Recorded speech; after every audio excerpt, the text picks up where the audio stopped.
Assalamualaikum. Perkenalkan nama saya Valen Rional dari kelas D4 TI 2C. Dalam kesempatan kali ini saya akan menjelaskan tentang Object Oriented Design.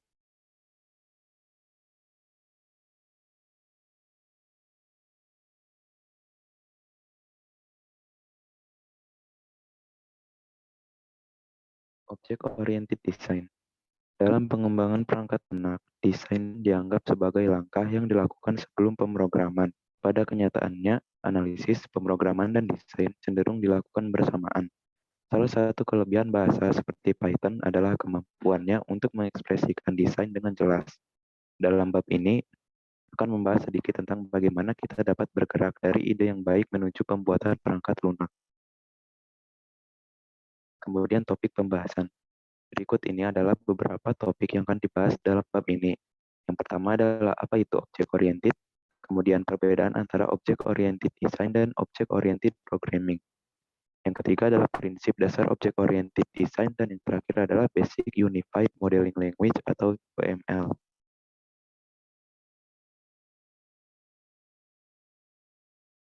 Yang pertama adalah pengenalan object oriented. Object oriented. Definisi objek dalam pengembangan perangkat lunak tidak jauh berbeda. Objek perangkat lunak mungkin bukan benda nyata yang dapat kita ambil, pegang, atau rasakan, tapi mereka adalah suatu model yang dapat melakukan hal-hal tertentu dan memiliki hal tertentu yang dilakukan untuk mereka. Formalnya, sebuah objek adalah kumpulan data dan perilaku yang terkait. Object-oriented programming berarti menulis kode diarahkan ke objek pemodelan. Ini adalah salah satu dari banyak teknik yang digunakan untuk menggambarkan tindakan sistem yang kompleks. Ini didefinisikan dengan menggambarkan koleksi objek yang berinteraksi melalui data dan perilakunya. Kemudian, Object-Oriented Analysis atau OOA adalah proses melihat suatu masalah, sistem, atau tugas dan mengidentifikasi interaksi antara objek tersebut. Tahap analisisnya adalah semua tentang yang perlu dilakukan. Output dari tahap analisis adalah deskripsi sistem, seringkali dalam bentuk persyaratan. Jika kita menyelesaikan tahap analisis dalam satu langkah, kita telah mengubah tugas. Seperti sebagai ahli botani, saya memerlukan situs web untuk membantu pengguna mengklasifikasikan tanaman, jadi saya dapat membantu dengan identifikasi yang benar ke dalam serangkaian fitur yang diperlukan. Sebagai contoh, berikut adalah beberapa persyaratan tentang apa yang mungkin perlu dilakukan oleh pengunjung situs web. Setiap item adalah tindakan yang terikat pada suatu objek. Kami telah menulisnya dengan huruf miring untuk menyorot tindakan dan tebal untuk menyorot objek. Yang pertama adalah jelajahi unggahan sebelumnya, kemudian unggah contoh baru yang diketahui, yang ketiga adalah uji kualitas, kemudian telusuri produk, dan yang terakhir adalah lihat rekomendasi.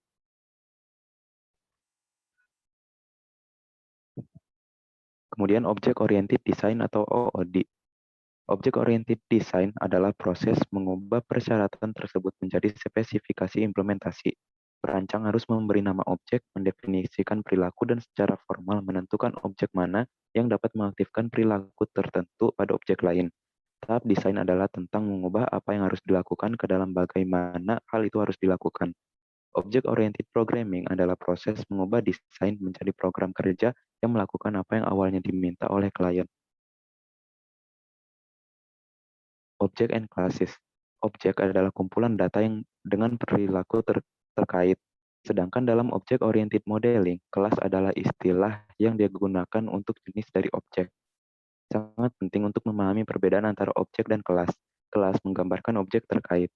Mereka seperti cetak biru untuk membuat objek. Anda mungkin memiliki 3 jeruk di atas meja dan di depan Anda. Setiap jeruk berbeda objek, tetapi ketiganya memiliki atribut dan perilaku yang terkait dengan satu kelas, kelas umum jeruk. Itu merupakan contoh dari objek dan klasis. Specifying attributes and behaviors. Kita sekarang memiliki pemahaman tentang beberapa terminologi dasar objek-oriented.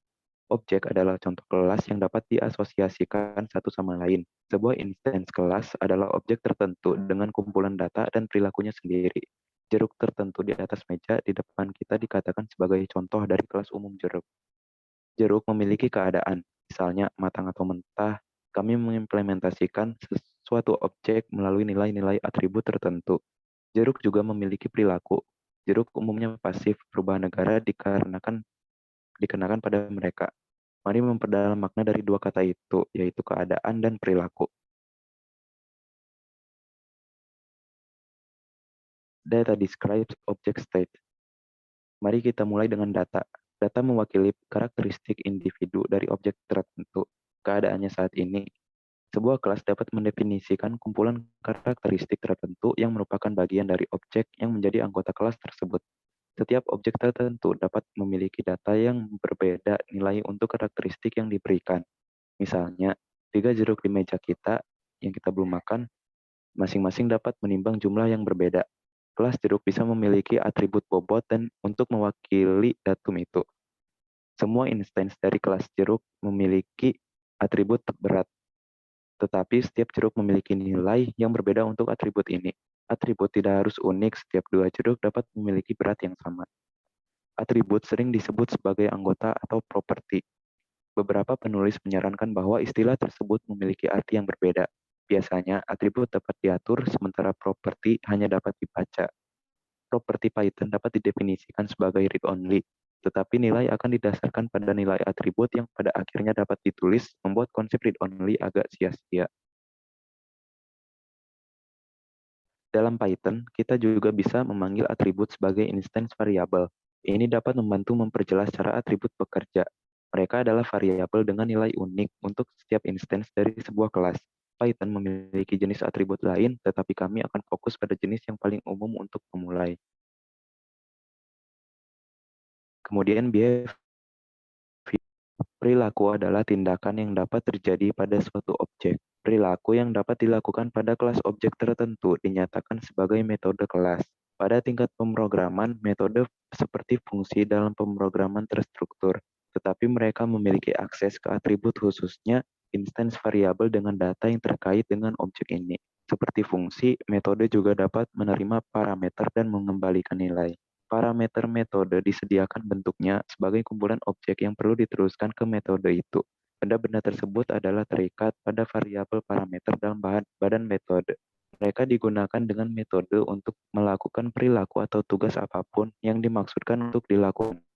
Nilai yang dikembalikan adalah hasilnya dari tugas itu. Perubahan keadaan internal adalah efek lain yang mungkin dari mengevaluasi suatu metode. Kemudian, hiding details and creating the public interface. Tujuan utama Tujuan utama dari pemodelan objek dalam object-oriented design adalah untuk menentukan fungsi dari public interface objek itu. Interface adalah kumpulan atribut dan metode yang dapat diakses objek lain untuk berinteraksi dengan objek tersebut. Objek lainnya tidak perlu dan dalam beberapa bahasa tidak diperbolehkan untuk mengakses cara kerja internal dari objek. Bagaimanapun, public interface itu sangat penting. Perlu dirancang dengan hati-hati karena bisa mengubah interface objek lain apapun yang bergantung padanya. Kita dapat mengubah semua internal kita, misalnya melalui cara lebih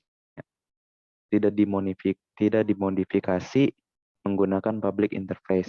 Di sisi lain, jika kita mengubah interface dengan mengubah nama atribut yang diakses secara publik atau urutan atau jenis argumen yang digunakan oleh suatu metode dapat menerima, semua kelas klien juga harus dimodifikasi.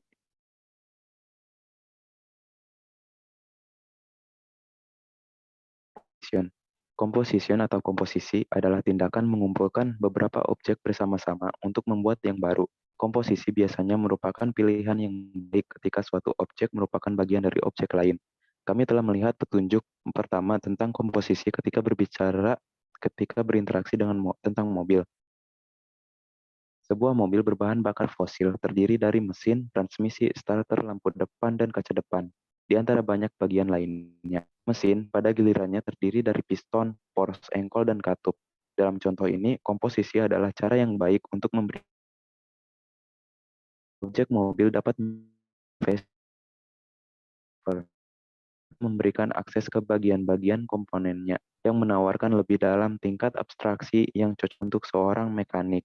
Bagian komponen tersebut saja dapat Bila butuh informasi, mendiagnosis masalah atau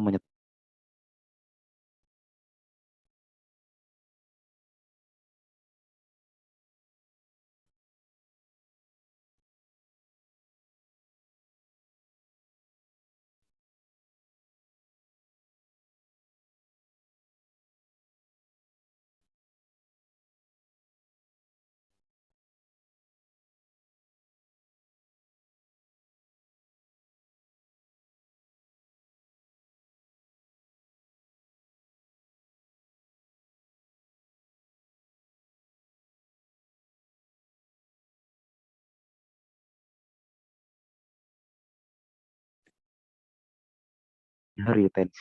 Inheritance atau warisan adalah hubungan yang paling terkenal, sangat terkenal dan terlalu sering digunakan dalam object-oriented programming. Inheritance adalah semacam pohon keluarga. Contohnya Dusty Phillips adalah salah satu penulis buku ini. Nama belakang kakeknya adalah Phillips, dan ayahnya mewarisi nama itu. Dusty mewarisi dari ayahnya. Dalam object-oriented programming, alih-alih mewarisi fitur dan perilaku dari seseorang, satu kelas dapat mewarisi atribut dan metode dari kelas lain. Selanjutnya,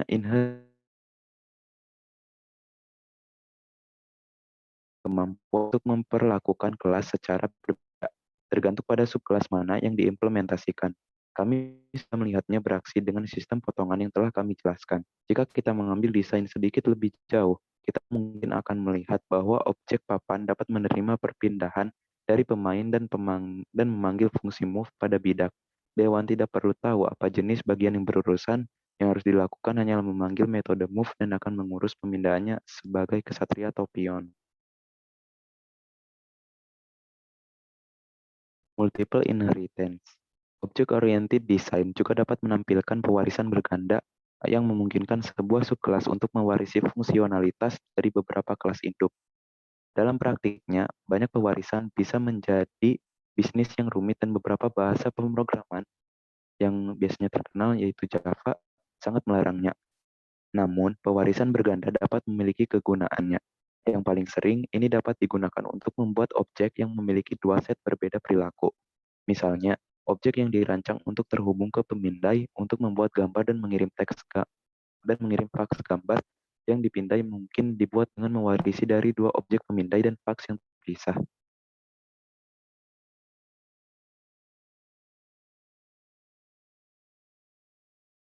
Case study atau studi kasus pertama, tampilan logis dari entitas data, atribut statistik, bagian utama dari sebuah desain berorientasi objek. Yang kedua, tampilan proses yang menjelaskan bagaimana data akan diproses. Ini dapat mengambil berbagai bentuk, termasuk model keadaan, diagram aktivitas, dan diagram urutan. Tampilan pembangunan dan kode yang perangkat lunak ini digunakan untuk menunjukkan bagaimana definisi kelas dikumpulkan ke dalam modul dan paket. 4. Tampilan fisik dari aplikasi yang akan diintegrasikan dan disebarkan. Dalam kasus di mana aplikasi mengikuti desain umum, diagram yang canggih tidak diperlukan. Dalam kasus lain, diagram sangat penting untuk menunjukkan bagaimana kumpulan komponen terintegrasi dan disebarkan. Teks yang memberikan konteks untuk 4. Tampilan konteks akan menggambarkan abstraksi sistem yang akan dibangun. Ini dapat melibatkan aktor manusia serta antar keduanya berada di luar sistem dan sistem harus merespons aktor eksternal ini.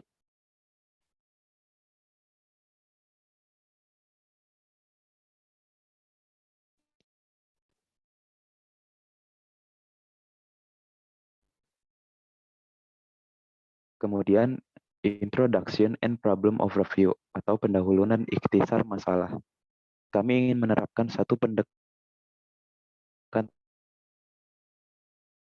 singkat KNN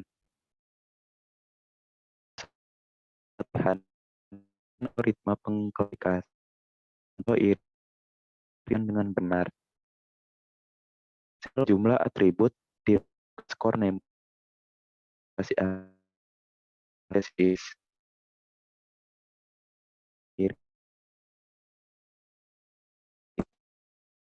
di dalam vektor yang merupakan representasi bersama spesies iris.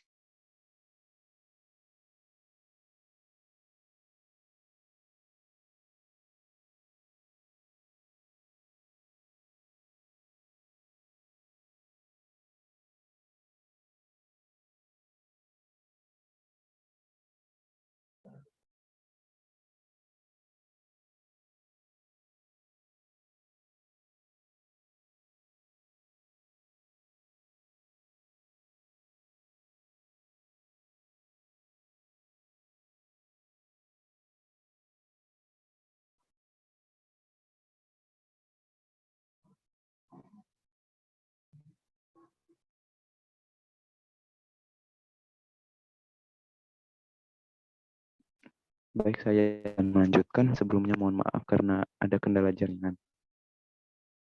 Saya akan melanjutkan dari yang bagian tadi. Diberikan sampel yang tidak diketahui, iris yang spesiesnya ingin kita ketahui, kita dapat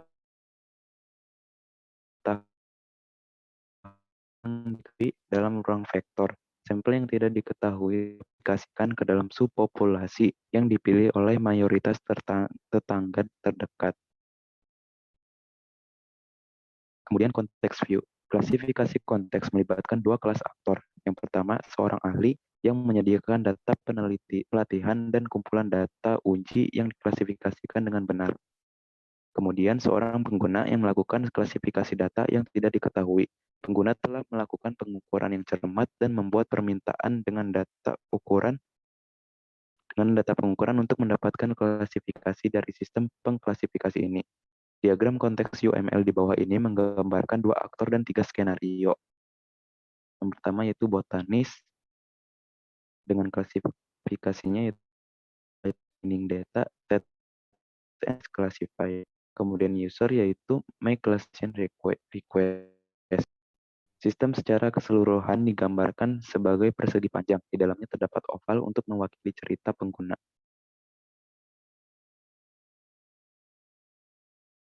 Jika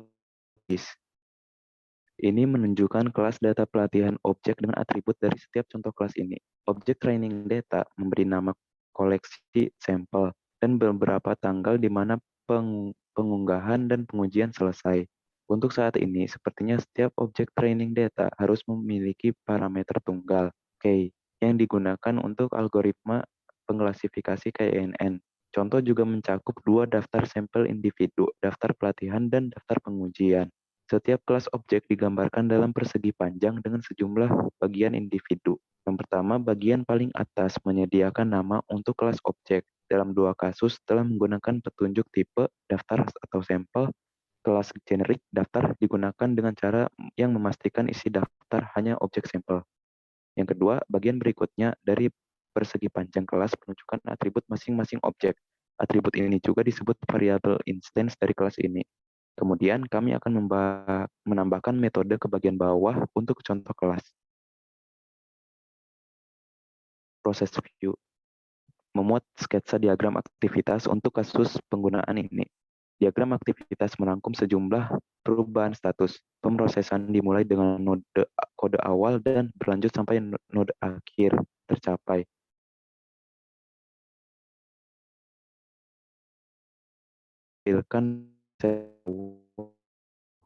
Ini menyelamatkan kami dari menjelaskan fitur umum HTTP, termasuk header standar, cookie, dan masalah keamanan. Development view atau tampilan pengembangan. Ada beberapa cara untuk menerapkan pengklasifikasi ini sebagai bagian dari aplikasi yang lebih besar. Kami mungkin membangun aplikasi desktop, aplikasi seluler, atau situs web. Karena komputer yang terhubung ke internet ada di mana-mana, satu pendekatan umum adalah membuat situs web dan menghubungkannya dari desktop dan aplikasi seluler. Arsitektur layanan web misalnya berarti permintaan dapat dibuat ke server. Tanggapan dapat berupa halaman HTML untuk presentasi di browser atau dokumen JSON yang dapat ditampilkan oleh aplikasi seluler. Kami akan merinci arsitektur dalam tampilan fisik di bawah ini. Kami mungkin ingin menggunakan kerangka Flash untuk membangun layanan web. Kemudian juga mana lunak akan diinstal ke dalam perangkat keras fisik. Terdapat 3 komponen. Yang pertama, user yang menjalankan aplikasi. Yang kedua, server GUI web, termasuk protokol HTTPS. Yang ketiga, classifier aplikasi. Kemudian conclusion. Ada beberapa konsep kunci dalam studi kasus ini. Yang pertama, ada 5 tampilan untuk menggambarkan pengguna, data, pemrosesan, komponen yang akan dibangun, dan target implementasi fisik. Yang kedua, salah satu keunggulan Python adalah kemampuan untuk membangun perangkat lunak dengan cepat. Artinya, kita tidak terlalu banyak berinvestasi dalam ide-ide buruk. Kami dapat dan harus menghapus dan mengganti kode dengan cepat. Yang ketiga, terbuka untuk ekstensi. Setelah kita mengimplementasikan ini, kita akan melihat bahwa pengaturan key parameter adalah latihan yang membosankan. Langkah penting berikutnya adalah mengotomatiskan penyetelan menggunakan algoritma penyetelan pencarian kisi. Yang terakhir yaitu menetapkan tanggung jawab yang jelas untuk setiap kelas dan beberapa tanggung jawab yang tidak jelas atau dihilangkan sama sekali. Baiklah, cukup sekian dari saya mengenai object oriented design. Kurang lebihnya mohon maaf karena wabarakatuh. Wassalamualaikum warahmatullahi wabarakatuh.